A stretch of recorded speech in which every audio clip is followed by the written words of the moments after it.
우리 밭에 김치나무가 열렸다니까! 빚에 쫓겨 집까지 잡힌 과부 정심이 장터 한복판에서 그렇게 떠벌렸습니다. 사람들은 미쳤다며 손가락질했지만 정심이 풀어 보인 광주리에선 잘 익은 김치 냄새가 코를 찔렀지요. 세상에 김치가 열리는 나무라니 그런 게 어디 있단 말입니까? 그런데 이 터무니없는 소리를 진짜로 믿고 달려든 사람이 하나 있었습니다. 오늘 하루도 고생 많으셨어요. 구독과 좋아요는 이야기를 만드는 힘이 됩니다. 그럼 지금부터 시작합니다. 옛날 옛적 충청도 어느 산자락에 송골이라는 마을이 있었습니다. 물 맑고 산 좋은 고장이었지요. 그 마을 끝자락 다 쓰러져 가는 오두막에 정심이라는 과부가 살았습니다. 나이는 31, 남편을 여인 지 2해째 되는 해였습니다. 정심의 살림은 말이 아니었습니다. 지아비가 병으로 자리에 누운 동안 약값을 댄다고 빚을 졌지요. 그 빚이 남편을 따라 죽지 않고 산 사람의 목을 죄었습니다. 이른 봄인데도 정심의 부엌엔 불땐 자국이 며칠째 없었습니다. 그래도 정심은 허리를 펴고 살았습니다. 새벽이면 텃밭에 나가 흙을 만지고 낮이면 남의 집 김장이며 길쌈을 거들었지요. 무엇보다 정심의 손맛은 송골에서 알아주었습니다. 정심이 담근 김치는 한 번 맛보면 잊히지 않는다고들 했습니다. 어머니, 이 배추는 소금을 더 쳐야가니 배지요. 이웃집 김장을 거들던 정심이 그렇게 말하면 노파는 군말 없이 따랐습니다. 정심의 손끝을 거친 김치는 빛깔부터 달랐으니까요. 배추잎 사이사이 양념이 박힌 것이 보기만 해도 침이 고였습니다. 하지만 손맛이 좋다고 빚이 줄어드는 것은 아니었습니다. 정심의 빚을 쥐고 있는 사람은 마을의 만석군 황두식이었습니다. 황두식이 누구인고 하니 송골은 물론 인근 고을까지 장리를 놓아 돈이며 곡식이며 비싼 이자로 꾸어주고 못 갚으면 논밭을 빼앗아 배를 불리는 자였습니다. 땅이 수백 마지기요 곳간이 셋이나 되었지요. 허나 그 많은 재산을 쌓고도 사람 대접 한 번 후하게 하는 법이 없었습니다. 황두식은 돈이면 못할 게 없다고 믿는 위인이었습니다. 사람을 만나면 먼저 입은 옷부터 훑어보았지요. 행색이 초라하면 아예 말을 섞지 않았습니다. 하루는 마른 봉수가 곳간 샘을 한 푼 틀리게 적은 적이 있었습니다. 황두식은 그 한 푼을 두고 노발대발했지요. 이놈, 내 돈이 내 눈엔 흙으로 보이느냐? 소인이 그만 늙어 눈이 침침하여. 침침한 눈으로 샘을 보았으면 다리품으로라도 갚아라. 오늘 저녁은 굶어. 봉수는 그 나이에 저녁을 굶고도 군말 한마디 못했습니다. 황두식은 손가락마다 굵은 금가락지를 끼고 분수에 넘치는 비단 두루마기를 걸치고 다녔습니다.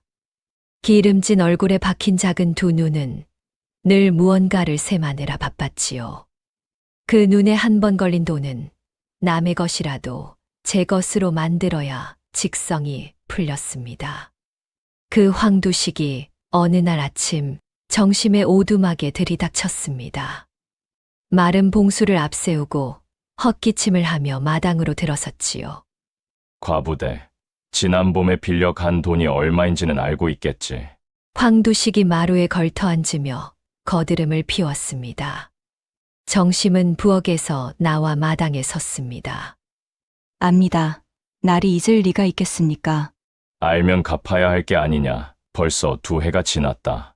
이자까지 쳐서 갚으려니 품을 팔아도 따라가질 못합니다. 정심의 목소리는 떨리지 않았습니다. 황두식은 그 태도가 마음에 들지 않았습니다. 빚진 자라면 무릎이라도 꿇고 빌어야 할 텐데 이 과부는 눈을 똑바로 뜨고 있었으니까요. 그럼 어쩌겠다는 게냐. 이 집과 밭이라도 내놓아야지. 마침 잘 됐다. 내 밭이 우리 논과 붙어 있어. 진작부터 눈독을 들였느니라. 황두식이 손가락으로 텃밭을 가리켰습니다.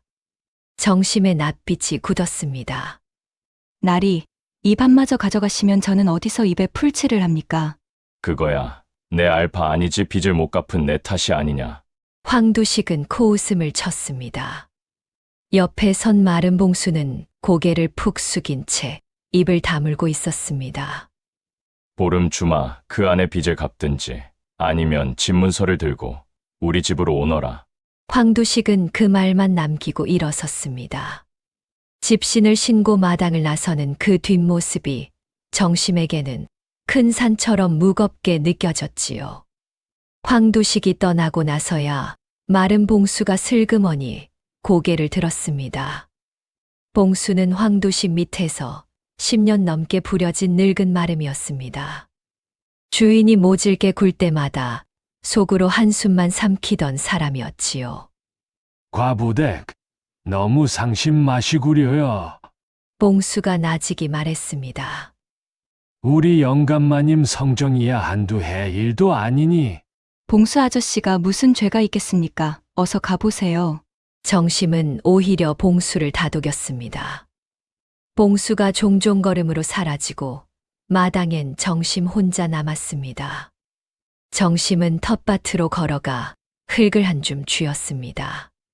입안마저 빼앗기면 정말 갈 곳이 없었습니다. 그날 저녁 정심의 오두막에 손님이 하나 찾아왔습니다. 보찜을 진 장돌뱅이 만춘이었습니다. 만춘은 죽은 남편과 어릴 적부터 친구였던 사람이었지요. 정이 깊어 남편이 죽은 뒤에도 송골을 지날 때면 꼭 들렀습니다. 이복의 정심네. 지나는 길에 들렀네. 별일 없는가? 만춘이 살인문을 열며 너스레를 떨었습니다. 구릿빛 얼굴에 웃음이 가득한 사내였습니다. 정심은 모처럼 반가운 얼굴에 마음이 놓였습니다. 아저씨, 마침 잘 오셨어요. 안 그래도 답답하던 참이었습니다. 정심은 마루에 만춘을 앉히고 오늘 있었던 일을 털어놓았습니다. 황두식이 보름 안에 빚을 갚으라 한 것, 밭까지 내놓으라 한 것을 말하자 만춘의 얼굴이 일그러졌습니다. 그 황가, 놈이 또 사람을 잡는구먼. 만춘이 혀를 끌끌 찼습니다. 그 영감이 돈독이 올라도 단단히 올랐지. 인근에서 그 손에 집 날린 사람이 한둘인가. 어찌하면 좋을지 도무지 길이 보이질 않습니다. 만춘은 한참을 말없이 곰방대만 빨았습니다. 그러다 문득 정심을 보며 입을 열었지요. 정심네. 내 떠돌아다니며 별 희한한 꼴을 다 봤네만. 한 가지 깨달은 게 있다네. 욕심에 눈먼 자는 없는 것도 돈 주고 사는 법이지. 만춘이 곰방대를 탁탁 털며 말했습니다. 시장에서 보면 말일세. 진짜 좋은 물건은 거들떠도 안 보던 자들이. 누가 비싸다고 떠들면 그제야 환장을 해서 달려들거든. 내 작년 가을에 봉화장에서 별일을 다 봤네. 만춘이 곰방대를 다시 채우며 이야기를 풀었습니다. 어떤 약장수가 길바닥 돌멩이를 천하명약이라 우겨 팔지 뭔가 그 돌을 갈아 먹으면 100살까지 산다고 말일세. 설마 그런 걸 누가 삽니까? 샀지. 그 고을 제일 가는 부자가 비단 한 피를 주고 사갔다네. 옆 사람이 탐을 내니까 제가 먼저 채야겠다고 안달이 난 게야. 만춘이 껄껄 웃었습니다. 황가 같은 자가 딱 그 짝이야. 제 욕심이 제 눈을 가리는 게지. 복을 빌어준다고 없던 복이 굴러들겠나.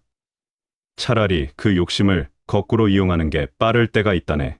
정심은 그 말을 그저 흘려들었습니다.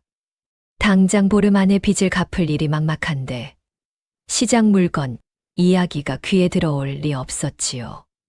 아저씨도 참 한가한 소리 하십니다. 저는 당장 내일이 걱정인걸요. 정심이 힘없이 웃었습니다. 만춘도 더는 말을 잇지 못하고 그날 밤은 그렇게 저물었습니다. 만춘이 떠난 뒤 정심은 잠을 이루지 못했습니다. 밤새 뒤척이며 빚 갚을 궁리를 했지요. 밭을 팔자니 똥값에 황두식이 가져갈 테고 도망을 치자니 갈 곳이 없었습니다. 그렇게 새벽이 다 되도록 마당을 서성이던 정심의 눈에 텃밭가에 선 늙은 감나무 한 그루가 들어왔습니다. 가지가 앙상한 그 나무를 보던 정심의 눈빛이 천천히 변했습니다. 낮에 만춘이 한 말이 그제야 머릿속을 스쳤지요. 보름 안에 빚 갚을 돈을 마련할 길은 어디에도 없었습니다. 허나 정심은 다른 길을 보았습니다. 빚을 갚을 돈이 없다면 욕심꾼이 제 손으로 그 올가미를 풀게 만들면 될 일이었지요. 보름이라는 시간은 빚을 갚기엔 턱없이 짧아도 욕심꾼 하나를 낳기엔 모자라지 않았습니다. 정심은 제 손을 가만히 내려다보았습니다. 송골에서 제일 가는 김치 솜씨를 가진 바로 그 손이었습니다. 정심의 입가에 처음으로 옅은 웃음이 번졌습니다. 세상에 없는 것을 두 눈으로 보여 줄 수만 있다면 욕심 사나운 자는 제 발로 걸려들 터였습니다. 이를테면 김치가 열리는 나무 같은 것 말입니다. 이튿날 새벽 정심은 텃밭으로 나갔습니다. 밤새 떠올린 생각을 차근차근 따져볼 참이었지요. 밭 한가운데에는 늙은 감나무 한 그루가 서 있었습니다. 잎도 몇 안 남은 볼품없는 나무였습니다. 정심은 그 나무 둘레를 천천히 돌며 흙을 살폈습니다. 나무 밑동의 흙은 부드럽고 깊었습니다. 무언가를 묻기에 꼭 알맞은 자리였지요. 정심은 손으로 흙을 한 줌 파보고는 고개를 끄덕였습니다. 여기라면 되겠구나. 정심이 혼잣말을 했습니다. 정심에게는 남들보다 뛰어난 재능이 두 가지 있었습니다. 하나는 송골 제일이라는 김치 솜씨였지요. 정심의 김치 솜씨로 말하자면 송골에서 모르는 이가 없었습니다. 재작년 가을 마을 잔치에 정심이 김치 한 동이를 내놓은 적이 있었지요. 그날 그 김치를 맛본 사람들이 너나 할 것 없이 손을 멈추었습니다. 세상에 이대 김치는 무얼 넣었기에 이리 맛이 깊은가. 양념이 배추 속까지 골고루 들어가 한 점만 먹어도 밥 한 그릇이 넘어가네. 잔치집 노파들이 정심을 붙들고 비결을 물었습니다. 허나 정심은 그저 웃기만 했지요. 비결이랄 것도 없었습니다. 배추를 절이는 간을 손끝으로 가늠하고 양념을 버무리는 때를 눈으로 아는 것뿐이었으니까요. 그 손끝의 감을 누가 가르친다고 배울 수 있겠습니까? 정심의 두 번째 재능은 뛰어난 글솜씨였습니다. 그 사실은 아무도 몰랐지요. 정심의 아버지는 본래 글방을 열던 가난한 선비였습니다. 딸 자식 하나를 무릎에 앉히고 천자문부터 가르친 분이었지요. 정심은 어릴 적부터 붓을 잡았고 문서 보는 눈이 여느 산에 못지 않았습니다. 허나 가세가 기울어 선비의 딸은 평민에게 시집을 갔고 글 아는 티를 내며 살 형편이 못 되었습니다. 여인네가 글을 알아 어디다 쓴다고. 동네에서 그런 말을 듣기 싫어 정심은 글재주를 깊이 감추고 살았습니다.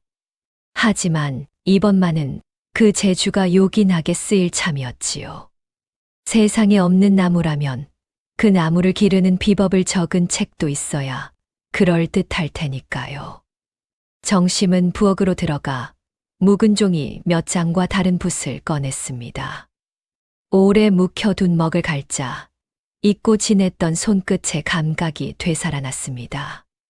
정심은 종이 위에 한자 그럴듯한 글을 써 내려가기 시작했습니다. 봄에는 어린 뿌리에 소금물을 부어 간을 들이고 여름에는 밑동에 양념 거름을 묻어 김치 기운을 올린다. 가을이면 비로소 뿌리에서 익은 김치가 가지 끝까지 차올라 연근히 설이 내리기 전에 거두어야 한다. 정심은 제가 지어낸 거짓을 마치 대대로 전해온 비법인 양 적었습니다. 글자 한자 한자에 그럴듯한 무게가 실리니 거짓말도 책이 되면 진짜처럼 보이는 법이었지요. 이 무렵 마을 건너편 황두식의 집에서는 또 한바탕 소동이 벌어지고 있었습니다. 황두식이 이웃 고을의 가난한 농부에게서 논단 맞이기를 빼앗는 참이었지요. 자네가 빌려간 돈에 이자가 이만큼 불었네 이래도 못 갚겠다는 게야? 황두식이 빈 문서를 흔들어 보였습니다. 농부는 새파랗게 질려 있었습니다. 갚을 돈이 없으면 논을 내놓아야지. 세상에 공짜가 어디 있나. 날이 그 논을 가져가시면 식솔들이 굶습니다. 굶는 거야. 자네 사정이고 내 곳간이 비는 게 더 큰일이지. 황두식은 눈도 깜짝하지 않았습니다. 농부가 빈손으로 돌아가자 황두식은 곳간 문을 열고 안을 둘러보았습니다. 쌀가마가 천장까지 쌓여 있었지요. 그래도 그의 눈에는 그것이 늘 모자라 보였습니다. 많아도 많은 줄을 모르겠으니 이 노릇을 어쩐단 말이냐. 황두식이 곳간을 쓰다듬으며 중얼거렸습니다. 곁에서 그 모습을 보던 봉수는 속으로 한숨을 삼켰습니다. 세상에 저만큼 가지고도 더 못 가져 안달이니 봉수는 입 밖으론 한마디도 못하고 속으로만 혀를 찼습니다. 10년 넘게 모신 주인이었지만 정이라곤 한 톨도 붙지 않았지요. 봉수의 마음 한구석에는 언젠가 저 욕심이 제 발등을 찍는 꼴을 보고 싶다는 생각이 자라고 있었습니다. 한편 정심은 종일방에 틀어박혀 무언가를 적었습니다. 저물녘이 되어서야 붓을 놓은 정심의 앞에는 제법 두툼한 책 한 권이 놓여 있었습니다. 겉장에는 그럴듯한 글씨로 제목까지 박혀 있었지요. 하지만 정심은 그것만으로는 부족하다는 걸 알았습니다. 아무리 책이 그럴듯해도 사람을 끌어들이는 입은 따로 있어야 했습니다. 물건이 좋다고 떠들어 줄 입, 값을 부풀려 줄 입 말입니다. 정심의 머릿속에 떠오르는 얼굴은 하나뿐이었습니다. 바로 보찜 장수 만춘이었지요. 정심은 그날 밤 마을 어귀 주막으로 만춘을 찾아갔습니다. 만춘은 복로방에서 막걸리 한 사발을 앞에 두고 있었습니다. 정심이 들어서자 만춘이 반색을 했습니다. 어이쿠, 정심내가 이 밤에 주막까지 웬일인가? 긴히 의논드릴 일이 있어 왔습니다. 정심은 만춘의 곁에 앉아 목소리를 낮추었습니다. 어젯밤 아저씨가 하신 말씀, 욕심에 눈먼 자는 없는 것도 돈 주고 산다는 그 말이요. 그게 어쨌다고? 그 말을 한번 시험해 보려 합니다. 정심의 눈빛이 어둠 속에서 반짝였습니다. 만춘은 막걸리 사발을 내려놓고 정심을 빤히 보았습니다. 시험이라니. 무슨 시험 말인가? 세상에 없는 나무를 하나 길러볼까 합니다. 김치가 열리는 나무 말입니다. 정심이 또박또박 말하자 만춘이 눈을 휘둥그레 떴습니다. 김치가 열리는 나무. 정심내. 자네 더위라도 먹었나? 들어보세요. 정심은 제가 꾸민 계략을 차근차근 풀어놓았습니다. 이야기를 다 들은 만춘은 한참을 말이 없었습니다. 그러다 갑자기 무릎을 탁 쳤지요. 허, 이 사람이 보통 내기가 아니었구먼. 만춘이 너털웃음을 터뜨렸습니다. 죽은 자네 서방이 늘 그랬지. 제 안 사람 머리가 영특하기로는 송골에 당할 자가 없다고. 그럼 도와주시는 겁니까? 만춘은 막걸리를 단숨에 들이켜고는 고개를 끄덕였습니다. 자네 서방이 살았을 적 내가 노잣돈 떨어져 굶을 때 밥 한 끼 안 굶긴 사람이 자네 내외였네. 그 의리를 갚을 때가 왔구먼. 게다가 그 황가놈 골탕 먹이는 일이라면 돈 안 받고도 하겠네.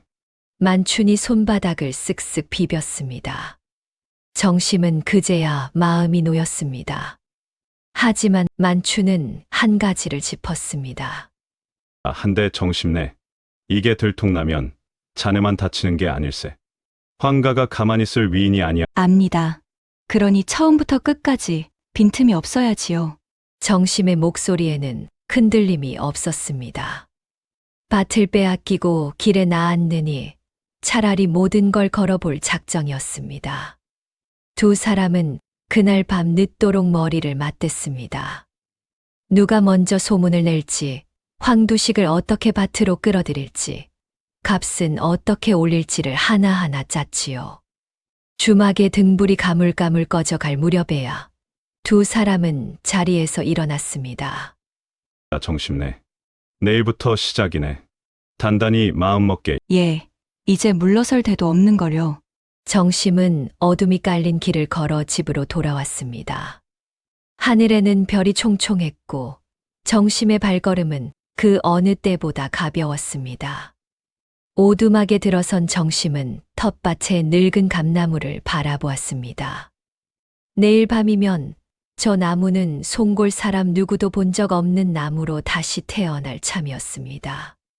정심은 부엌으로 들어가 광에 갈무리해 둔 김치 항아리들을 하나하나 열어보았습니다. 어느 김치를 묻을지, 어느 것을 보여줄지를 가늠하는 그 손길이 마치 장수가 무기를 고르는 것 같았습니다. 드디어 그날 밤이 되었습니다. 달이 구름에 가려 사위가 캄캄한 일을 벌이기에 꼭 좋은 밤이었지요. 정심은 광에서 잘 익은 김치 한 포기를 꺼냈습니다. 빛깔 곱고 양념이 잘 밴, 보기만 해도 군침 도는 포기였습니다. 정심은 그것을 들고 텃밭 감나무 아래로 갔습니다. 호미로 나무 밑동에 흙을 파고 김치를 정성껏 묻었지요. 흙을 도로 덮고 발로 꼭꼭 다지니 감쪽 같았습니다. 누가 보아도 그저 나무 밑동일 뿐 그 아래 김치가 묻힌 줄은 꿈에도 몰랐습니다. 그리고 새벽 첫 딸기 울기 전 정심은 다시 밭으로 나왔습니다. 이번에는 광에서 가장 잘 익은 김치 포기들을 골라 들고 나왔지요. 정심은 그것을 하나하나 감나무 가지에 묶어 매달기 시작했습니다. 잎새 사이사이에 자리를 잡아 멀리서 보면 영락없이 나무에 열린 듯 보이도록 말입니다. 손끝이 곱은 새벽 추위에도 정심은 일을 멈추지 않았습니다. 행여 누가 볼세라 사방을 살피며 김치 포기를 매다는 손길이 야무졌지요. 하나를 매달고 물러서서 보고 또 하나를 고쳐 매다는 그 모습은 마치 그림을 그리는 화공 같았습니다. 멀리서도 감쪽같이 보여야 비로소 사람들이 속아 넘어갈 터였으니까요. 동이 트자 늙은 감나무는 전에 없던 모습이 되어 있었습니다. 앙상하던 가지마다 불그스름한 김치 포기가 주렁주렁 매달려 있었지요. 아침 햇살이 비치니 양념 묻은 배추잎이 반들반들 윤기를 냈습니다. 바람이 불 때마다 김치 익은 냄새가 밭을 넘어 길까지 퍼졌습니다.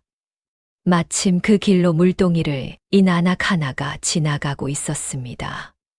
밭 쪽에서 풍기는 냄새에 코를 킁킁대던 안악이 무심코 고개를 돌렸지요. 그러다 그 자리에 우뚝 멈춰 섰습니다.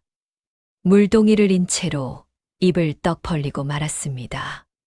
세상에나 저게 무어야. 안악이 비명에 가까운 소리를 질렀습니다.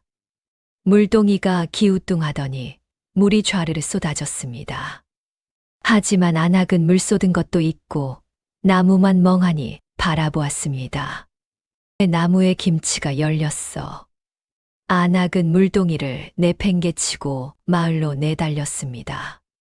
숨이 턱에 차도록 달려가 만나는 사람마다 붙들고 외쳤지요.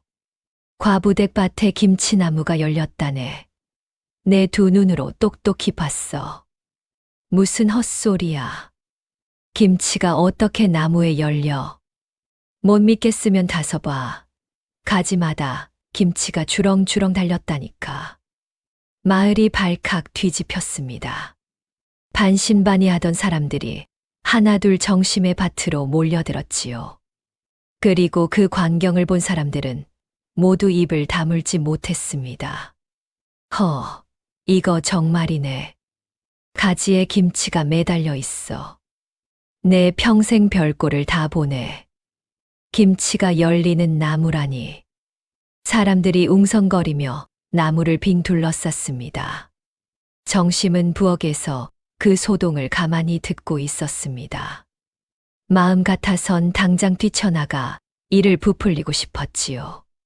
하지만 만춘이 신신당부한 것이 있었습니다. 너무 서두르면 의심을 산다. 처음엔 발을 빼는 척하라는 것이었습니다. 그래서 정심은 일부러 마당에 나와 사람들을 쫓는 신용을 했습니다. 아이고, 별것도 아닌 걸 가지고 왜들 이러십니까? 어서들 가세요. 별것이 아니라니. 김치가 나무에 열렸는데 그게 별것이 아니야? 그저 우리 집 텃밭 나무일 뿐입니다. 구경거리 될 게 못 됩니다. 정심이 손사래를 치며 쫓을수록 사람들은 더욱 신기해했습니다. 숨기려 드니 더 보고 싶어진 게지요. 한 사내가 나무에 매달린 김치 한 점을 떼어 입에 넣어 보았습니다. 그 순간 사내의 눈이 휘둥그레졌습니다. 이거 맛이 기가 막히는데. 사내가 감탄을 터뜨리자 너도 나도 손을 뻗었습니다. 김치를 맛본 사람마다 고개를 절레절레 흔들었지요. 이런 김치는 난생 처음 먹어봐. 어느 장에 내놔도 이런 맛은 없어. 나무에서 열려서 맛이 다른 건가?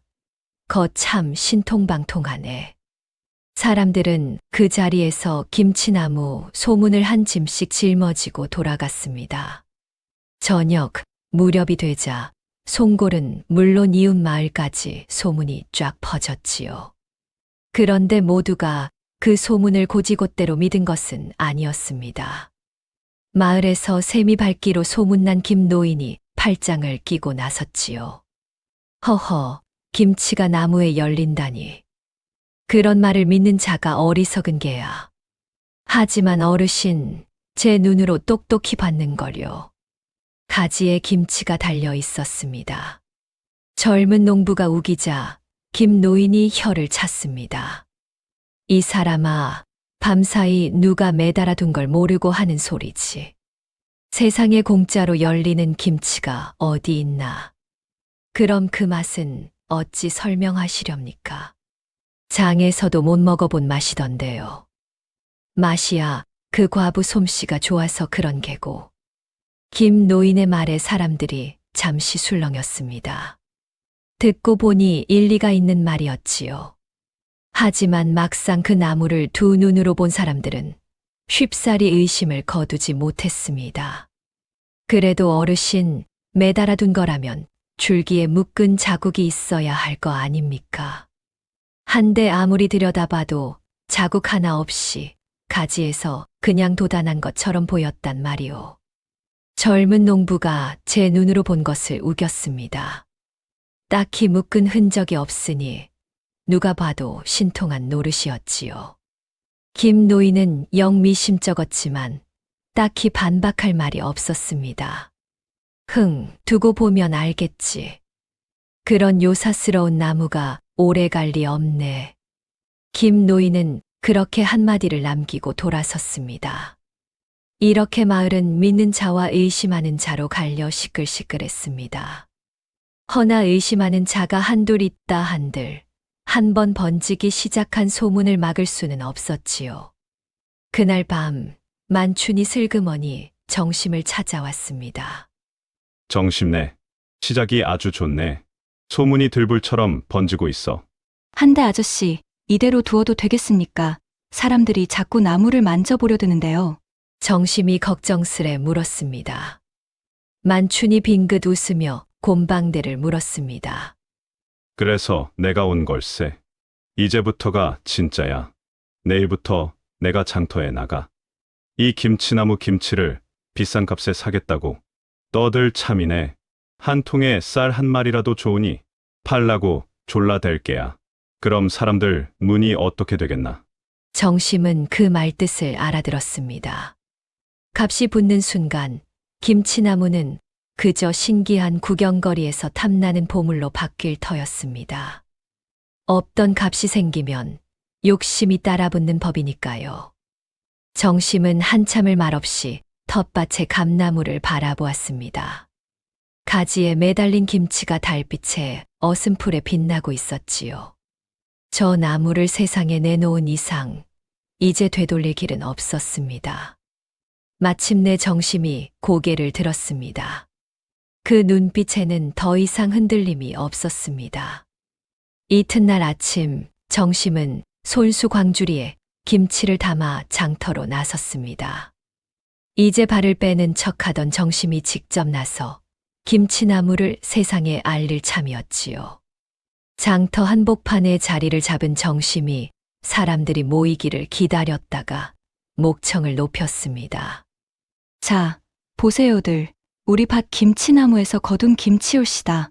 정심의 외침에 장터 사람들이 우르르 모여들었습니다. 이미 소문을 들은 터라 너도 나도 그 김치를 보겠다고 야단이었지요. 정심은 광주리를 활짝 열어 보였습니다. 잘 익은 김치 냄새가 장터에 쫙 퍼지자 사람들의 눈빛이 달라지기 시작했습니다. 정심이 장터에서 김치를 펼쳐 보인 그날부터 만춘이 본격적으로 움직이기 시작했습니다. 만춘은 보찜 장수라 인근 장이란 장은 죄다 꿰고 있었지요. 발이 넓고 입담이 좋으니 소문을 퍼뜨리기에 이만한 사람이 없었습니다. 만춘은 장날마다 사람이 가장 많이 모이는 곳에 자리를 잡았습니다. 그러고는 일부러 큰 소리로 떠들어댔지요, 여보시오들. 송골 김치나무 김치를 아시오? 내 한 통에 쌀 닷대를 주고도 못 그에 환장할 지경이요. 쌀 닷되라니 김치 한 통에 그 값을 준단 말이오? 지나던 사람들이 눈을 동그랗게 떴습니다. 닷대가 대수요? 그 김치를 한번 맛보면 열대라도 아깝지 않소이다. 만추는 침까지 튀겨가며 떠벌렸습니다. 나무에서 열린 김치라 기운이 다르단 말이오. 그걸 먹으면 없던 입맛도 돌아온다지. 뭐요, 만춘의 너스레. 사람들이 솔깃해졌습니다. 공짜 구경거리이던 김치나무에 어느새 값이 매겨지기 시작한 것이지요. 한 통에 쌀 닷되라는 소문이 퍼지자 사람들이 정심의 밭으로 김치를 사러 몰려들었습니다. 정심은 모지 이기는 척 김치를 조금씩만 내주었습니다. 일부러 양을 적게 하니 값은 더욱 뛰었지요. 미안합니다. 나무에서 있는 대로만 거두는지라 하루에 몇 통밖에 안 나옵니다. 정심이 그렇게 말할수록 사람들은 서로 먼저 사겠다고 다투었습니다. 한데 사람이 몰리니 더러 나무를 만져보려는 자들이 생겼습니다. 가지를 잡아당기거나 김치를 들춰보면 잎으로 가린 매듭이 드러날 판이었지요. 정심은 이 위기를 넘기려 그럴듯한 금기를 하나 지어냈습니다. 여러분, 한 가지 일러둘 것이 있습니다. 이 나무는 사람 손을 몹시 탑니다. 함부로 가지를 만지거나 김치를 흔들면 그날로 김치가 쉬어 못 먹게 되지요. 조상 대대로 그리 전해 내려왔습니다. 정심이 정색을 하고 말하자 사람들이 흠칫 손을 거두었습니다. 이 말이 또 묘하게 그럴듯했습니다. 귀한 나무일수록 사람 손을 타면 안 된다는 것이 옛말에도 있던 터라서요. 그날부터 사람들은 김치나무를 멀찍이서 구경만 할 뿐 함부로 손대지 못했습니다.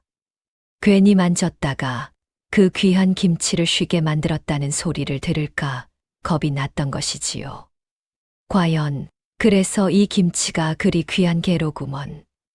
손도 못 대게 하는 걸 보니 보통 나무가 아닌 게 분명해. 사람들은 오히려 그 금기를 더 신통하게 여겼습니다. 정심은 속으로 가슴을 쓸어내렸지요.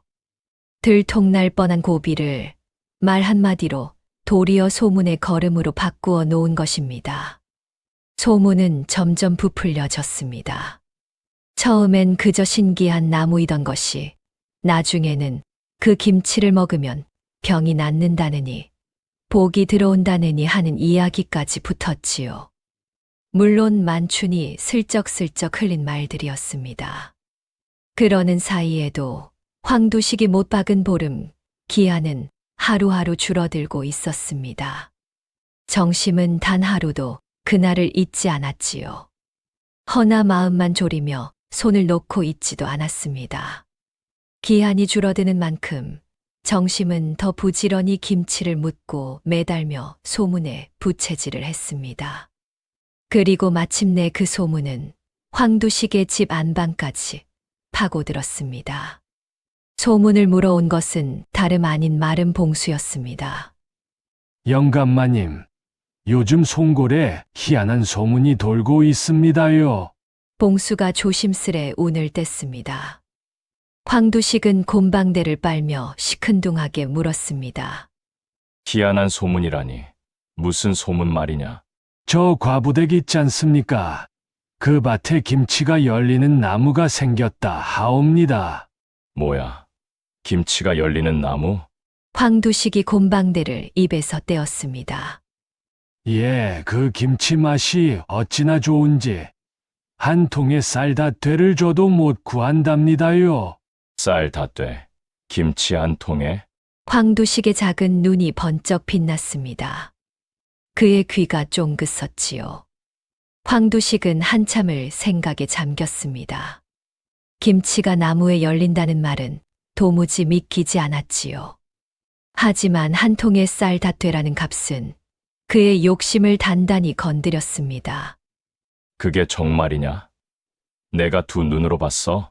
소인이 직접 보지는 못했으나 장에 다녀온 자들이 하나같이 그리 말하니 어디 그런 허무맹랑한 소리가 있단 말이냐? 황두식은 코웃음을 쳤습니다. 허나 그 코웃음 속에는 묘하게 들뜬 기색이 섞여 있었습니다. 그날부터 황두식의 머릿속에서는 김치나무가 떠나질 않았습니다. 만약 그 소문이 사실이라면 그 나무 하나로 떼돈을 벌 수 있을 터였지요. 김치가 끝없이 열리는 나무라니 그야말로 화수분이 아니겠습니까? 황두식은 잠을 이루지 못하고 뒤척였습니다. 며칠을 끙끙 앓던 황두식은 마침내 제 눈으로 직접 확인하기로 했습니다. 다음 장날 황두식은 마른 봉수를 앞세우고 정심의 밭으로 행차했습니다. 비단 두루마기를 떨쳐 입고 거드름을 피우며 밭으로 들어섰지요. 밭 가운데 선 김치나무를 본 황두식은 그 자리에 우뚝 멈춰 섰습니다. 앙상한 가지마다 불그스름한 김치가 주렁주렁 매달려 있었으니까요. 소문이 헛것이 아니었던 것입니다. 이거 정말이로구나. 황두식이 저도 모르게 중얼거렸습니다. 그는 나무 가까이 다가가 매달린 김치를 빤히 들여다보았습니다. 마침 정심이 마당으로 나왔습니다. 황두식을 보자 정심은 짐짓 놀란 척했지요. 아이고, 나리께서 어인일로 누추한 곳까지 오셨습니까? 그 소문이 사실인지 보러 왔다. 정말로 이 나무에서 김치가 열린단 말이냐? 예, 나리 보시는 그대로입니다. 저희 집안에 대대로 내려오는 비법이 있어 이런 나무를 기르게 되었지요. 황두식은 반신반의하며 나무를 다시 살폈습니다. 가지에 매달린 김치는 누가 봐도 가지에서 돋아난 것처럼 보였습니다. 하지만 천하의 황두식이 그리 쉽게 속을 위는 아니었지요. 내 눈은 못 속인다. 이거 내가 매달아 둔 게 아니냐? 황두식이 의심스러운 눈초리로 정심을 쏘아보았습니다. 정심은 가슴이 철렁했지만 낯빛 하나 변하지 않았습니다. 나리, 못 믿으시겠거든 직접 맛을 보시지요. 나무에서 익은 김치인지 아닌지 잡수어 보면 아실 겁니다. 정심이 태연히 김치 한 점을 떼어 황두식에게 권했습니다. 황두식은 미심쩍은 얼굴로 그 김치를 받아들었습니다. 요리조리 살펴보다가 마침내 한 입 빼어 물었지요. 그 순간 황두식의 눈이 화등잔만해졌습니다. 이런 맛은 처음이로구나.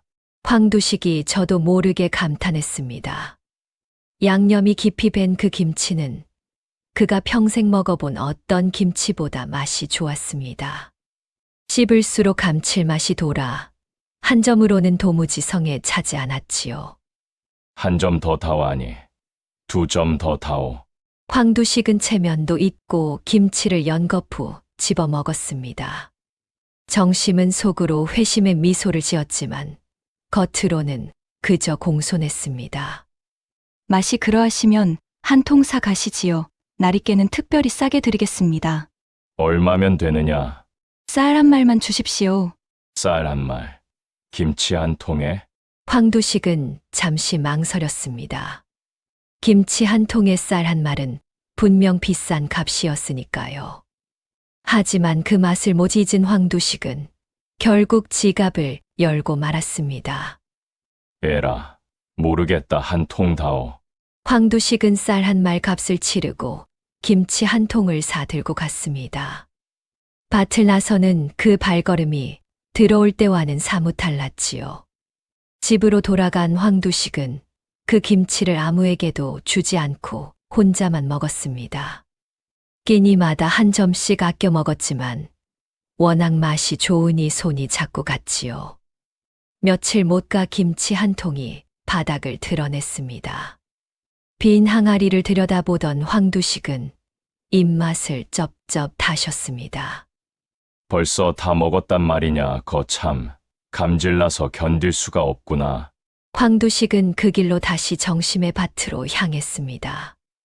이번에는 거드름도 있고 걸음이 빨랐지요. 밭에 다다른 황도식이 다짜고짜 김치를 더 달라고 했습니다. 하지만 정심은 난처한 얼굴로 고개를 저었습니다. 나리, 송구하오나 오늘은 익은 김치가 없습니다. 없다니. 저 나무에 주렁주렁 매달린 게 뭐냐? 저것들은 아직 덜 익어. 지금 따면 맛이 안 듭니다. 사나흘은 더 두어야지요. 정심이 시치미를 뚝 떼고 말했습니다.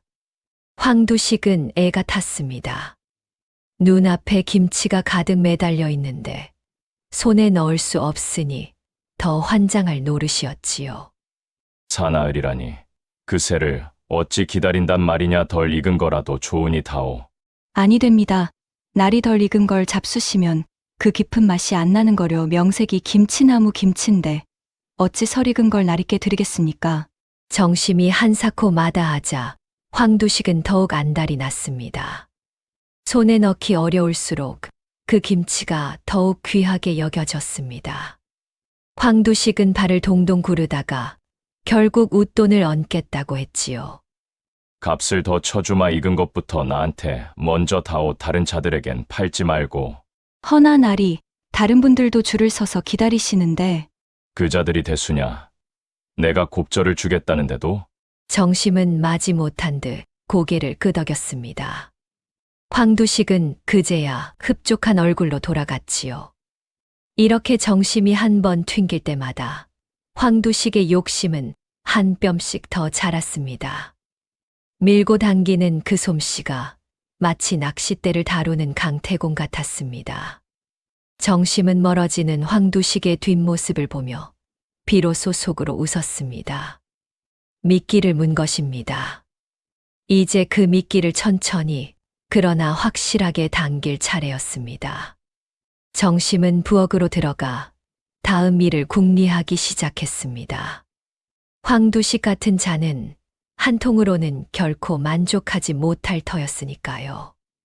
황도식이 김치나무에 단단히 홀린 것을 본 만추는 이제 마지막 그물을 칠 때가 되었다고 여겼습니다. 김치 몇 통을 파는 것으로는 정심의 빚을 갚기에 어림없었으니까요. 만추는 다시 장터로 나갔습니다. 이번에는 김치를 사겠다고 떠드는 대신 전혀 다른 말을 퍼뜨리기 시작했습니다. 여보시오들, 내 큰 결심을 했소이다. 그 김치나무를 통째로 사들일 작정이오. 나무를 통째로. 그게 가당키나 한 소리요. 사람들이 놀라 물었습니다. 가당하고 말고 그 나무 하나면 평생 김치 걱정은 없을 게 아니오. 한 해에 김치가 몇백 통은 열릴 텐데 그걸 팔면 떼돈을 벌지 않겠소? 만춘이 손가락을 꼽아가며 셈을 했습니다. 내 가진 돈을 다 털어서라도 그 나무를 살 참이오. 과부대기. 팔기만 한다면 말이오. 만춘의 말에 장터가 술렁였습니다. 듣고 보니 그럴듯한 셈이었지요. 김치 한 통에 쌀 한 말씩 받는 나무라면 그 나무 자체가 노다지가 아니겠습니까? 사람들은 저마다 김치나무의 값을 어림해 보며 입맛을 다셨습니다. 한데 그 과부대기 영 팔 생각이 없는 모양이라 내 애가 타오. 누구든 그 나무를 먼저 채는 자가 임자일 텐데. 만춘이 짐짓 안타까운 듯 한숨을 쉬었습니다. 그런데 만춘에게는 또 한 가지 꾀가 있었습니다. 혼자 떠들어서는 김칫국 마시는 미친 사람으로 보일 수도 있었으니까요. 만춘은 장터를 떠도는 동무장돌뱅이 하나를 슬쩍 끌어들였습니다. 막걸리 몇 사발에 그저 맞장구만 쳐 달라고 부탁한 것이지요. 이튿날 장터, 만춘이 김치나무 이야기를 꺼내자 그 동무가 불쑥 끼어들었습니다. 그 김치나무라면 나도 침을 흘리던 참이오. 실은 내가 먼저 사려고 돈을 마련해 두었소. 뭐요? 그 나무는 내가 점찍어둔 것이오. 어딜 가로채려 드시오. 만춘이 발끈하며 목소리를 높였습니다. 점은 무슨 점이오? 먼저 값을 치르는 사람이 임자지. 내 쌀 20섬을 들고 가서 당장 사오겠소. 20섬. 그럼 나는 30섬을 내겠소. 두 사람이 장터 한복판에서 삿대질을 하며 값을 올렸습니다. 구경꾼들은 눈이 휘둥그레져 그 광경을 지켜보았지요. 김치나무 하나를 두고 어른 둘이 멱살이라도 잡을 듯 다투니 그 나무가 어지간한 보물이 아니고서야 저럴 리 없다 싶었습니다. 값이 한마디씩 오를 때마다 구경꾼들의 입에서 탄성이 터졌습니다. 세상에 김치나무가 쌀 30섬이라니. 저 나무를 산 사람은 평생 먹고 살 걱정이 없겠구먼. 구경꾼들의 수군거림이 다시 한번 김치나무의 값을 부풀렸습니다. 만춘과 동무는 한바탕 다투는 신용을 하다가 슬그머니 자리를 떴습니다. 물론 둘은 장터 모퉁이에서 만나 낄낄대며 막걸리를 나눠 마셨지요. 이렇게 만춘이 뿌린 소문은 가지에 가지를 쳐 인근 고을까지 쫙 퍼졌습니다. 그 값이 쌀 30섬을 호가한다는 말까지 붙으니 김치나무는 누구나 군침을 흘리는 보물이 되었지요. 이 소문은 며칠 못 가 황두식의 귀에도 닿았습니다. 이번에도 소식을 물어온 것은 마른 봉수였습니다. 영감마님, 큰일 났습니다요. 그 김치나무를 통째로 사겠다는 자가 나타났답니다. 뭐라? 통째로 사겠다는 자가 있어? 황두식이 벌떡 일어났습니다. 예, 어느 보찜 장수가 가진 돈을 다 털어서라도 그 나무를 사겠다고 장터에서 떠들고 다닌답니다. 그놈이 먼저 채가면 그 나무는 그놈 것이 되는 게 아니냐? 황두식의 얼굴이 벌겋게 달아올랐습니다. 황두식은 안절부절 못했습니다. 그 김치나무가 제 화수분이 되리라 굳게 믿고 있었는데 남이 채 갈지도 모른다 생각하니 속이 타들어갔지요. 한 해에 김치가 몇백 통씩 열린다면 그 값이 얼마이겠습니까? 황두식은 머릿속으로 김치나무가 벌어들일 돈을 세마느라 밤잠을 설쳤습니다. 안 되겠다. 내가 먼저 그 나무를 사야겠다. 다음 날 아침 황두식은 곧장 정심의 밭으로 달려갔습니다. 밭에 들어선 황두식은 김치나무를 가리키며 다짜고짜 말했습니다. 과부대, 내 단도직입으로 말하겠다. 저 나무를 나한테 팔아라. 정심은 펄쩍 뛰며 손사래부터 쳤습니다. 나리, 그게 무슨 말씀이십니까? 이 나무는 저희 집안의 가보입니다. 어찌 팔겠습니까? 값은 후하게 쳐주마 얼마면 되겠느냐? 아니 됩니다. 나리 이 나무가 없으면 저는 입에 풀칠할 길이 막막한걸요. 정심이 한사코 거절하자 황두식은 더욱 달아올랐습니다. 손에 넣기 어려울수록 그 나무가 더욱 탐이 났던 것입니다. 이 사람아, 그 나무 하나로 평생 김치를 팔며 살 셈이냐? 그럴 게 아니라 목돈을 받고 넘기는 게 낫지 않으냐? 허나 나리, 이 비법은 아무나 다룰 수 있는 게 아닙니다. 나무를 가져가셔도 김치를 거두지 못하면 무슨 소용이겠습니까? 정심의 이 말에 황두식이 흠칫했습니다.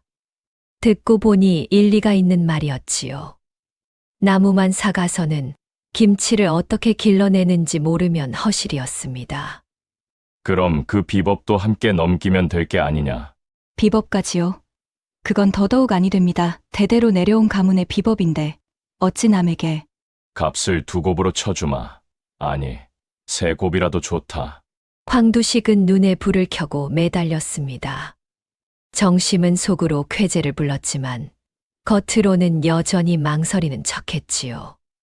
밀당의 고삐를 늦추지 않은 것입니다. 나리, 정 그러시면 며칠만 말미를 주십시오. 집안 어른들과 의논을 해봐야 할 일이라서요. 어른이라니. 내게 무슨 어른이 있느냐? 그냥 지금 결정해라. 혼자 정할 수 있는 일이 아닙니다. 나리 가문의 비법이 걸린 일이니까요. 정심이 끝내 말미를 청하자 황두식은 발을 굴렀습니다. 하지만 어쩔 도리가 없었지요. 그 며칠 사이 보찜 장수가 먼저 나무를 채 갈까봐 황두식은 좌불안석이었습니다. 좋다. 사흘 주마허나 그 안에 다른 자에게 팔면 내 가만두지 않을 게야. 황두식은 으름장을 놓고 돌아갔습니다. 그 뒷모습을 보며 정심과 마당 한 구석에 숨어있던 만춘이 눈빛을 주고받았습니다. 황두식이 멀어지자 만춘이 슬그머니 나왔습니다. 정심네. 다 됐네. 저 영감. 이제 빼도 박도 못해 한대 아저씨. 너무 서두르다 들킬까 두렵습니다. 걱정 말게 사흘 동안 내가 장터에서 더 떠들어 댈 테니 보찜 장수가 값을 자꾸 올린다고 소문을 내면 저 영감은 제 풀의 값을 올릴게야. 만춘의 말대로였습니다. 그 사흘 동안 만춘은 장날마다 장터에 나가 떠들었지요. 김치나무 값이 자꾸 오른다. 보찜 장수가 전답을 팔아 돈을 마련하고 있다. 이런 소문을 슬슬 흘렸습니다. 그 소문은 어김없이 황두식의 귀로 흘러들었습니다. 황두식은 소문을 들을 때마다 속이 바짝바짝 탔습니다. 값이 오른다는 말에 오히려 더 빨리 사야겠다는 조바심이 났지요. 원래 값이 오르는 물건일수록 사람의 욕심은 더 커지는 법이니까요. 사흘째 되는 날, 황두식은 날이 밝기가 무섭게 정심의 밭으로 달려왔습니다. 이제는 흥정이고 뭐고 따질 겨를도 없었습니다. 과부대, 결정했느냐?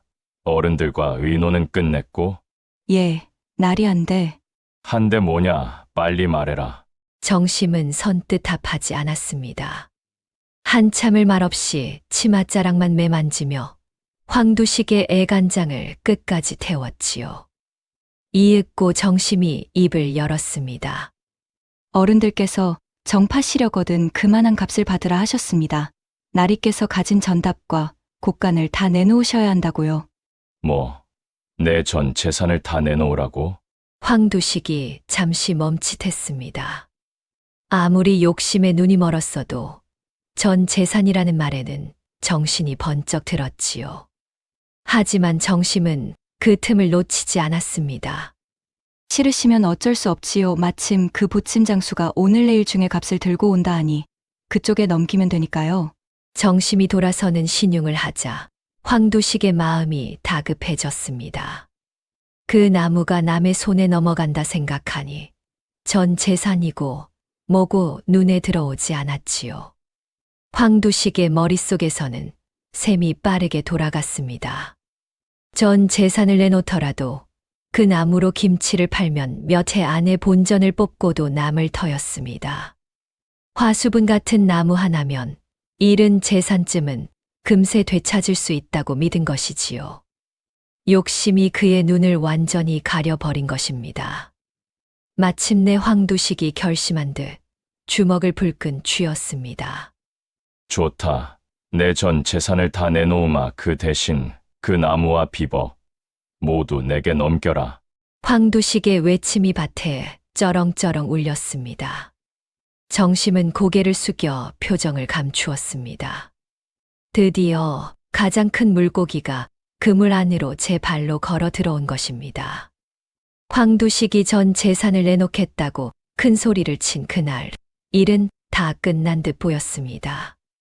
하지만 천하의 구두쇠가 전 재산을 내놓는 일이 그리 쉬울 리 없었지요. 밭을 나선 황두식은 집으로 돌아오는 길에 점점 마음이 무거워졌습니다. 전 재산이라는 말이 뒤늦게 가슴을 짓눌렀던 것입니다. 그 무렵 마을의 김 노인이 황두식을 찾아왔습니다. 김 노인은 처음부터 김치나무를 속임수라 의심하던 사람이었지요. 황두식이 그 나무를 사려 한다는 소문을 듣고 한마디 하러 온 것이었습니다.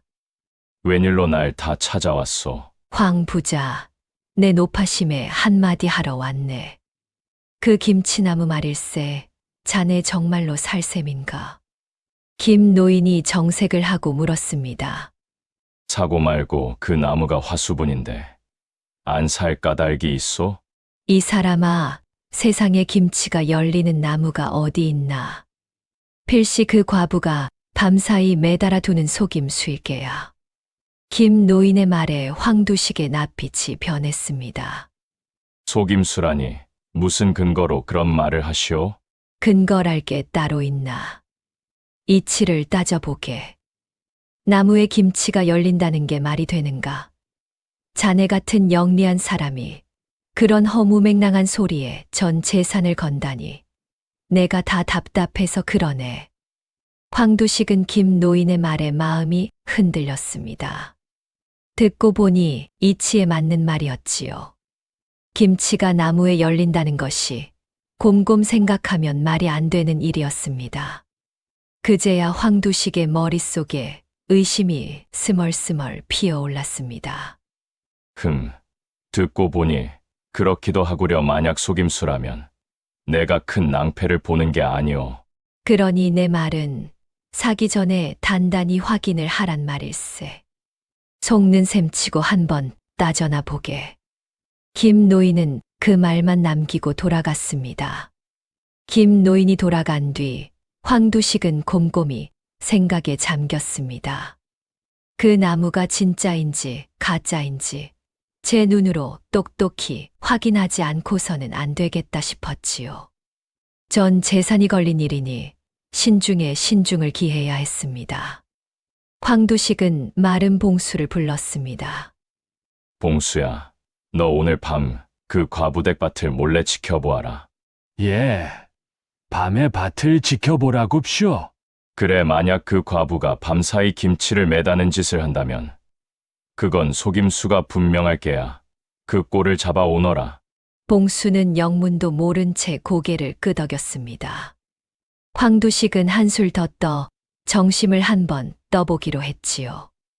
이튿날 아침 황두식은 다시 정심의 밭을 찾아갔습니다. 이번에는 거래를 매듭짓는 척하면서 슬쩍 정심을 압박했습니다. 과부대, 내 전 재산을 내놓기 전에 분명히 해둘 게 있다. 말씀하십시오, 나리. 만에 하나 이 나무가 가짜로 드러나면 내 너를 사기죄로 관아에 넘겨 평생 옥살이를 시킬 게야. 황두식의 협박에 정심은 등골이 서늘했습니다. 하지만 여기서 흔들리면 모든 게 끝장이었지요. 정심은 침착하게 받아쳤습니다. 나리, 정 그러시면 거래를 물으셔도 좋습니다. 저는 굳이 팔지 않아도 되니까요. 정심이 도리어 배짱을 부리자 황두식은 머쓱해졌습니다. 가짜라면 저렇게 당당할 수 없으리라 그리 생각한 것이지요. 하지만 의심의 불씨는 완전히 꺼지지 않았습니다. 두고 보면 알겠지. 거래는 내일 하자. 단 내일 아침 내 눈앞에서 나무의 김치를 직접 따 보여라. 황두식은 그 말을 남기고 돌아갔습니다. 정심은 가슴이 철렁 내려앉았습니다. 황두식이 의심을 품기 시작했다는 걸 눈치챈 것이지요. 설상가상으로 김 노인의 의심은 황두식 한 사람에게서 그치지 않았습니다. 김 노인은 만나는 사람마다 김치나무가 속임수라고 떠들고 다녔지요. 그 나무가 진짜라면 어찌 밤에만 김치가 있겠나. 필시 밤사이 매다는 수작일 게야. 김 노인의 말이 그럴듯하니 마을 사람들도 차차 고개를 끄덕이기 시작했습니다. 그러자 김치를 사러 오던 발길이 뚝 끊겼습니다. 어제까지 줄을 서서 김치를 사 가던 사람들이 오늘은 슬금슬금 정심의 눈치를 보았지요. 개중에는 대놓고 비아냥대는 자도 있었습니다.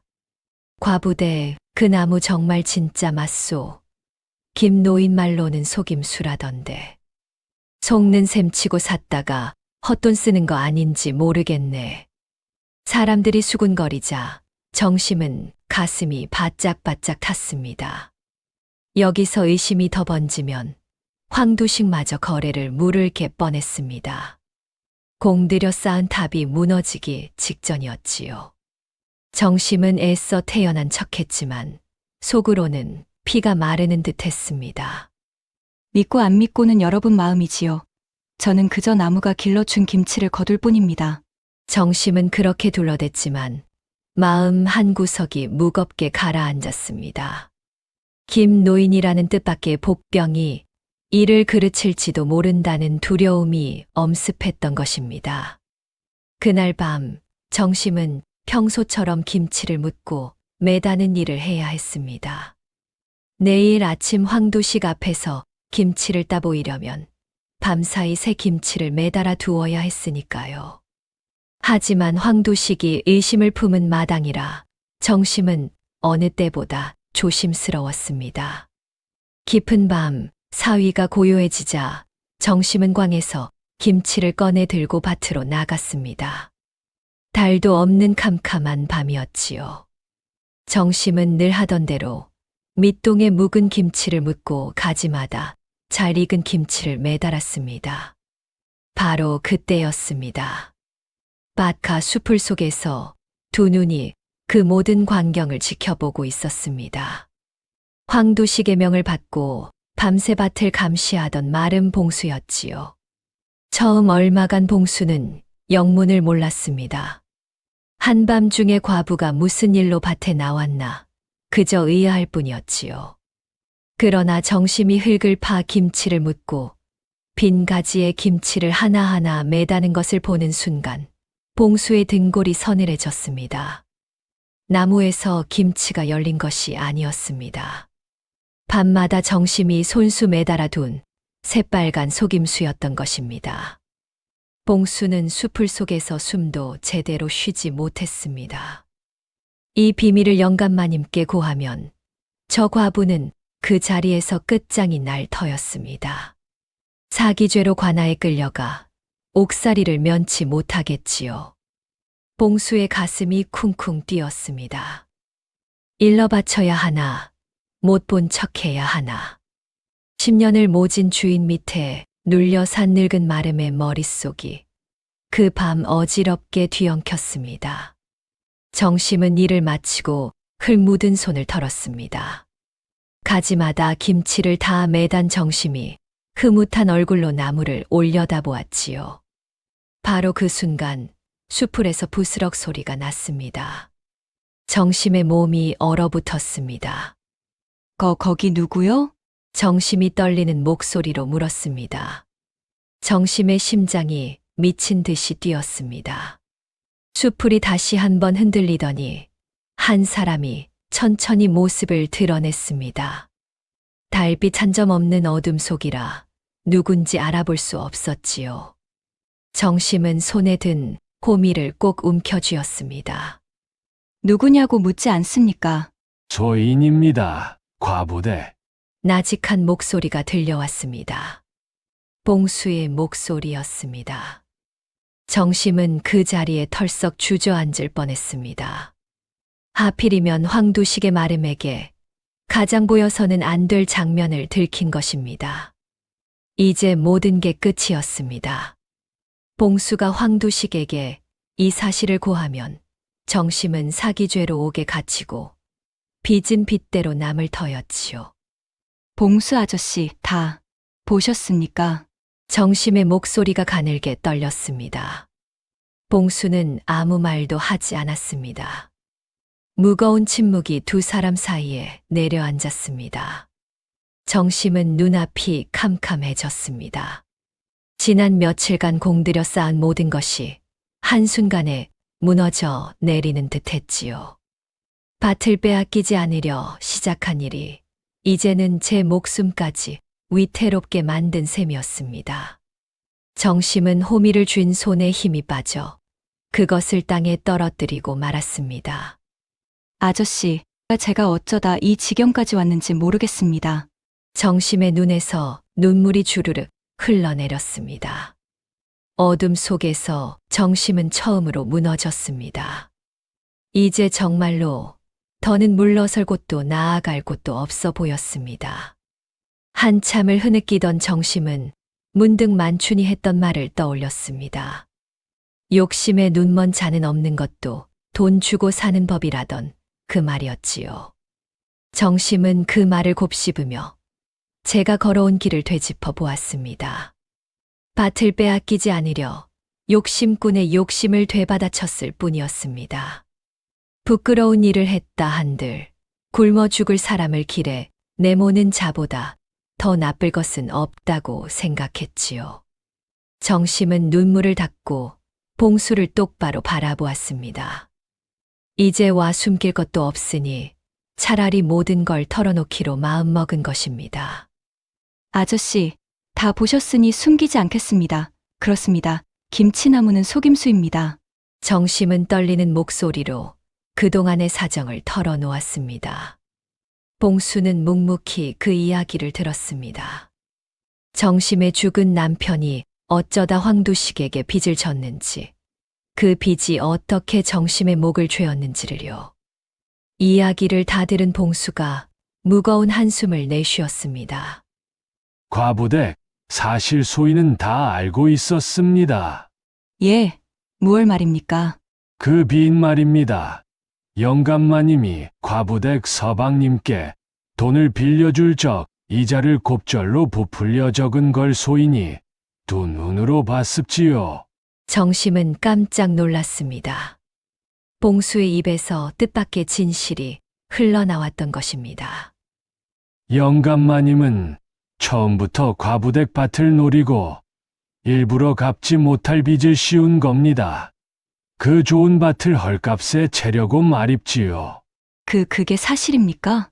사실이고 말고요. 소인이 10년 넘게 그 양반 밑에서 별별 못된 짓을 다 봤습니다만 그 일만은 두고두고 마음에 걸렸습니다. 정심은 온몸이 떨렸습니다. 제가 진 빚이 애초에 황두식의 농간이었다니 분하고 억울하기 짝이 없었지요. 그제야 정심은 깨달았습니다. 제가 벌인 이 사기는 단순한 속임수가 아니라 빼앗긴 것을 되찾는 일이었던 것입니다. 봉수가 천천히 고개를 들었습니다. 그 늙은 눈에 10년간 눌러온 무언가가 일렁였습니다. 과부댁, 소인은 오늘 밤 아무것도 보지 못했습니다. 아저씨, 그 욕심 사나운 양반이 제 발등을 찍는 꼴을 소인도 한번 보고 싶구려 10년 묵은 체증이 다 내려갈 것 같습니다. 봉수의 말에 정심은 울컥했습니다. 끝났다고 생각한 일이 오히려 든든한 한편을 얻은 것입니다. 이제 정심의 곁에는 만춘과 봉수 두 사람이 함께였습니다.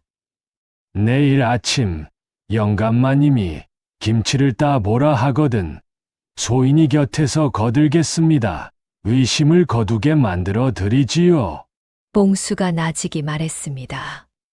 정심은 두 손으로 봉수의 손을 꼭 잡았습니다. 어둠 속에서 두 사람의 결심이 단단하게 맺어졌습니다. 이튿날 아침이 밝았습니다. 거래를 매듭짓기로 한 날이었지요. 황두식은 전 재산을 적은 문서를 품에 안고 정심의 밭으로 행차했습니다. 김 노인의 의심에 마음이 흔들렸던 터라 황두식의 눈초리는 여느 때보다 매서웠습니다. 자, 약속대로 내 눈앞에서 김치를 따 보아라. 진짜로 나무에서 익은 것인지 보자. 황두식이 팔짱을 끼고 나무를 노려보았습니다. 정심은 침착하게 나무로 다가가 잘 익은 김치 한 포기를 땄습니다. 그리고 황두식에게 내밀었지요. 황두식은 그 김치를 요리조리 살폈습니다. 밤사이 매단 것이라면 묶은 자국이 있어야 할 텐데 아무리 봐도 그런 자국이 없었습니다. 정심이 잎으로 묶은 자리를 감쪽같이 가려둔 덕분이었지요. 그래도 황두식은 미심쩍은 얼굴이었습니다. 바로 그때 곁에 섰던 봉수가 슬쩍 거들었습니다. 영감마님, 소인이 어젯밤 이 밭을 밤새 지켜봤습니다요. 한데 과부댁은 곱빼기도 안 비쳤습지요. 아무도 김치를 매다는 자가 없었습니다. 정말이냐? 내가 밤새 지켜봤단 말이지? 예, 두 눈 부릅뜨고 지켰습니다. 이 나무는 진짜 배기가 틀림없습니다요. 봉수가 제 입으로 보증을 서자 황두식의 의심이 눈 녹듯 사라졌습니다. 제가 부린 말음이 직접 지켜보고 하는 말이니 믿지 않을 도리가 없었지요. 김 노인의 말 따위는 까맣게 잊어버렸습니다. 좋다. 더 볼 것도 없다. 거래를 매듭짓자. 황두식은 품에서 전 재산 문서를 꺼내 정심에게 내밀었습니다. 전답이며 곳간이며 그가 평생 긁어모은 모든 것이 적힌 문서였지요. 그런데 정심이 그 문서를 받기 전에 한 가지를 짚었습니다. 나리, 한 가지만 더 청하겠습니다. 제가 나리께 진 빚이 아직 남아있지요. 나무를 넘기는 마당에 빚이 걸려 있으면 뒷말이 나는 법이니 그 빚 문서까지 함께 주십시오. 그래야 거래가 깨끗합니다. 빈 문서. 그까짓 거. 황두식은 코웃음을 쳤습니다. 지금 손에 들어오는 게 평생 김치를 쏟아낼 화수분인데 푼돈 빈 문서 한 장이 대수겠습니까? 오냐. 가져가라. 그깟 빚이야. 이 나무 한 그루에 비하면 티끌만도 못하지. 황두식은 빈 문서를 정심에게 내주었습니다. 정심은 그 대가로 김치나무와 가짜 비법서를 황두식에게 넘겼습니다. 나리, 이것이 대대로 내려온 비법서입니다. 이대로만 하시면 김치가 끊이지 않고 열릴 겁니다. 오냐. 수고했다. 이제 이 나무는 내 것이로구나. 황두식은 비법서를 품에 안고 한바구음을 지었습니다. 전 재산을 내주고도 화수분을 얻었다는 생각에 싱글벙글했지요. 거래를 마친 황두식은 그 길로 김치나무를 제 밭으로 옮겨 심었습니다.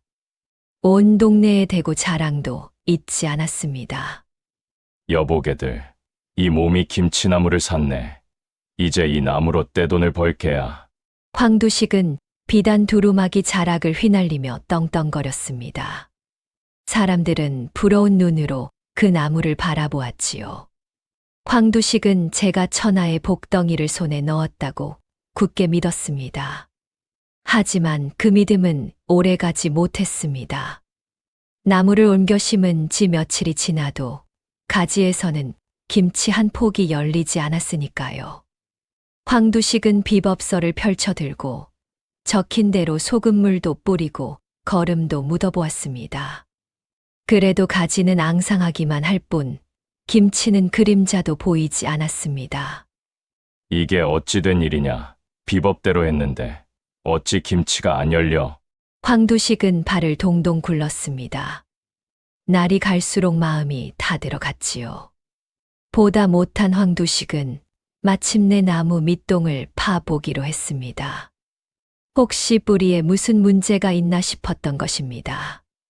황두식이 호미로 나무 밑동을 파 내려가자 흙 속에서 무언가가 나왔습니다. 처음엔 그것이 무엇인지 알아보지 못했지요. 거무튀튀하게 흙과 범벅이 된 그 덩어리를 황두식은 손으로 헤집어 보았습니다. 그러다 코를 찌르는 군내에 그것의 정체를 알아챘습니다. 땅 속에서 나온 것은 흙에 파묻혀 썩어버린 김치였습니다. 정심이 밤마다 묻어둔 그 김치가 땅 속에서 흙과 뒤섞여 곤죽이 되어 있었던 것입니다. 이제는 먹지도 못할 썩은 김치 한 덩어리뿐이었습니다. 이게 무엇란 말이냐? 황두식은 그 자리에 털썩 주저앉았습니다. 그제야 모든 것을 깨달은 것입니다. 김치나무는 처음부터 끝까지 속임수였고, 가지에 열렸던 김치는 밤마다 매달아 둔 것이었으며, 뿌리에서 익는다던 김치는 그저 땅에 묻어 썩힌 것이었습니다. 화수분이라 믿었던 나무는 그저 늙은 감나무 한 그루에 지나지 않았던 것입니다. 내 전 재산이 썩은 김치 한 덩어리였단 말이냐? 황두식이 땅을 치며 통곡했습니다. 하지만 이미 엎질러진 물이었지요. 전답도 곳간도 모두 정심에게 넘어간 뒤였습니다. 그 많던 재산을 잊지도 않은 김치나무 한 그루에 고스란히 갖다 바친 셈이었지요. 이 소문은 삽시간에 온 고을에 퍼졌습니다. 사람들은 황두식의 꼴을 두고 배를 잡고 웃었지요. 천하의 황만석군이 썩은 김치 한 덩어리에 전 재산을 날렸다네. 평생 남의 등을 쳐 모은 재산을 김치나무에 홀라당 바쳤구먼. 제 욕심이 제 무덤을 팠어. 쌤통이다. 쌤통이야. 황두식을 두려워하던 사람들이 이제는 대놓고 손가락질을 했습니다. 빚 때문에 황두식에게 시달리던 이들은 도리어 후련해했지요. 하루아침에 빈털터리가 된 황두식은 고개를 들고 다닐 수가 없었습니다. 그 많던 재산은 온데간데 없고 손에 남은 것이라곤 썩은 김치 한 덩어리와 가짜 비법서뿐이었습니다. 한편 정심의 손에는 황두식이 내준 빈문서가 들려 있었습니다. 빚이란 본디 그 문서 한 장에 매여 있는 것이지요. 채무자의 손에 빈문서가 들어온 순간 정심의 빚은 그 자리에서 흔적도 없이 사라졌습니다. 황두식이 못 박은 보름 기한이 다하기 꼭 하루 전이었습니다. 기한 안에 빚을 청산하라던 그 말을 정심은 어김없이 지킨 셈이지요. 생각하면 우스운 노릇이었습니다. 정심을 빚으로 올감의 밭을 빼앗으려던 그 빚 문서를 황두식이 제 손으로 정심에게 넘겨 빚을 풀어준 것이니까요. 욕심에 눈이 멀어 제가 쳐둔 올가미를 제 손으로 끊어버린 셈이었습니다. 애초에 농간으로 씌운 빚이었으니 그리 풀리는 것이 마땅한 일이기도 했지요. 정심은 거기서 그치지 않았습니다. 황두식에게서 받은 전답을 마을의 가난한 이들에게 골고루 나누어 주었습니다. 황두식에게 땅을 빼앗겼던 농부들에게 빼앗긴 땅을 되돌려 준 것입니다. 이 땅은 본래 여러분의 것이었습니다. 욕심꾼이 가로챈 것을 제자리로 돌려놓을 뿐입니다. 정심의 말에 땅을 돌려받은 농부들이 눈물을 흘리며 고마워했습니다. 만춘과 봉수도 그 곁에서 흐뭇하게 웃었지요. 봉수는 10년 묵은 체증이 다 내려간 듯 어깨를 폈습니다. 이윽고 정심은 보찜을 꾸렸습니다. 빚도 갚고 할 일도 마쳤으니 이제 이 마을을 떠날 참이었지요. 빚에 쫓겨 고개도 못 들던 정심이 이제는 누구의 눈치도 볼 것 없는 자유로운 몸이 되었습니다. 마을 어귀까지 만춘과 봉수가 정심을 배옥 나왔습니다. 정심네. 어디로 갈 작정인가? 발길 닿는 대로 가렵니다. 어디 간들 이 손으로 김치 한 동이 못 담그겠습니까? 정심이 빙긋 웃었습니다. 그 김치 솜씨면 어딜 가도 굶진 않겠구먼. 부디 몸성이 잘 지내십시오. 과부댁 소인은 과부댁 덕분에 평생 못 잊을 구경을 했습니다요. 정심은 두 사람에게 깊이 고개를 숙였습니다. 그리고 보찜을 둘러매고 마을을 나섰지요. 정심이 떠난 뒤 황두식의 신세는 말이 아니었습니다. 전 재산을 날린 그는 집에서 쫓겨나 오두막살이 신세가 되었지요. 남의 등을 쳐 모은 재산이라 망하고 나니 도와주는 이 하나 없었습니다. 황두식은 그 늙은 감나무만은 차마 베지 못하고 곁에 두었는데 사람들은 그 나무를 볼 때마다 그를 손가락질하며 웃었습니다. 욕심꾼의 말로가 어떠한지를 그 앙상한 나무 한 그루가 두고두고 일러주었던 것입니다. 정심이 떠난 뒤로도 송골에는 김치나무 이야기가 오래도록 전해졌습니다. 없는 것을 탐내던 욕심이 끝내 제가 가진 것마저 빼앗아 갔다고요. 김치나무는 썩어 없어졌지만 송골 사람들은 지금도 가을이 깊어 김장철이 돌아오면 그 옛날 김치나무 이야기를 두런두런 나눈다고 합니다. 오늘의 이야기는 여기까지입니다. 다음 영상을 빠르게 만나보시려면 좋아요와 구독을 눌러주세요. 지금 화면에 나오는 더 재미있는 영상들도 함께 해주세요. 그럼 모두 행복한 하루 보내세요. 감사합니다.